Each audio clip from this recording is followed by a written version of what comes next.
A line is a path created as an object moves from one position to another. Photographers can emphasize line through composition. Lines can be used to create an outline, define a space, imply texture or movement, and allude to mass or volume. Line quality or line weight refers to a line's width, such as thick or thin. Contour lines, like silhouettes, are used to define edges of forms and shapes. Gestural lines imply action and movement as our eyes follow the lines through an image. Strong horizontal lines can convey strength or balance. Strong vertical lines can convey growth or decline.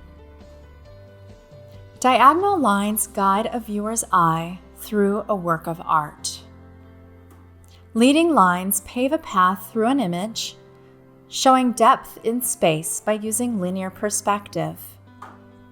Implied lines can still be seen even if an actual line isn't present. Objects can be placed to suggest a line. We can speak of the lines of a car even though we know there's no literal line surrounding it. Many repeated lines parallel to each other are called hatched lines. And cross-hatching is when parallel lines cross in each direction.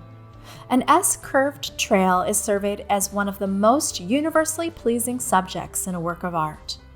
The way a photographer crops an image after it's already been taken can also help to emphasize its line composition.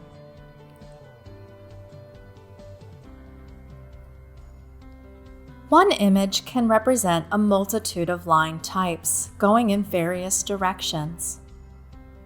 So as you shoot your next shot, ask yourself what lines are in front of you for framing and how you might use them to add something special to your work.